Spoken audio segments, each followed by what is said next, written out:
বহুত নায়ক নায়িকা নিয়ে আমার ভাই শুটিং করে, এটা কিন্তু পাপ করে না, তেমন বড় পাপ না। এটা হলো শুটিং মিটিং, এটা বাস্তবে না। এটা কোয়া যারা কাজ করে বিদেশে আর বাংলা পরিশ্রম করে একটু হিরো আলমকে ভালো সিদ্দিককে দেখে একটু ক্লান্তি দূর হয়ে যায়।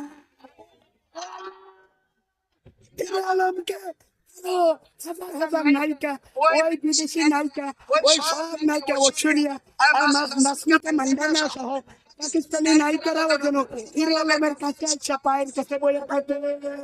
আসসালামু আলাইকুম রহমতুল্লাহি বারাকাতুহু। শুরুতে যে ভিডিওটা দেখছেন এটা হলো আমাদের ভাইরাল সিদ্দিক। তিনি যে দোয়া করতেছে এবং কি কথা বলতেছে দোয়ার মধ্যে, সেটা সে ভাইবা বলতেছে নাকি নিশা খায়া অজ্ঞান হইয়া সেভাবে বলতেছে। আপনারা একটু লক্ষ্য করুন যে হিরো আলম যে নায়িকা নিয়ে ভিডিও বানায় সেটা হলে বড় পাপ না এবং কোনো পাপ হতে পারে না।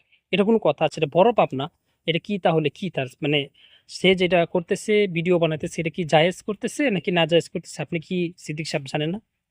আপনার মাথায় টুপি আছে, সুন্নতি লেবাস আপনার, আপনি যে ভঙ্গি টুঙ্গি করে ভিডিও তৈরি করেন ভাইরাল হওয়ার জন্য আপনি করেন, সেটা আমার বিষয় দেখার বিষয় না।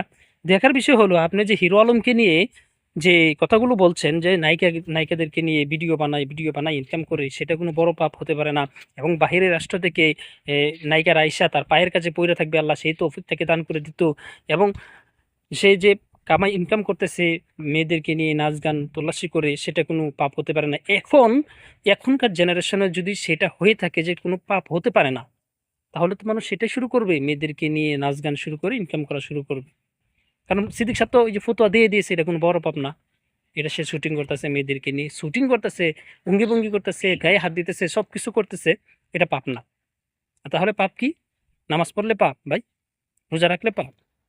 আপনার কথা অনুযায়ী তো সেটাই। মেয়েদেরকে নিয়ে নাচ গান করে আপনি মাথার মধ্যে টুপি দিয়ে সুন্নত লেবাস দিয়া কোনটা পাপ আর কোনটা পাপ না সেটা আপনি বুঝেন না। আপনি হালালকে হারাম বানাইতেছেন, হারামকে হালাল বানাইতেছেন। নাউজুবিল্লাহ, আস্তাগফিরুল্লাহ।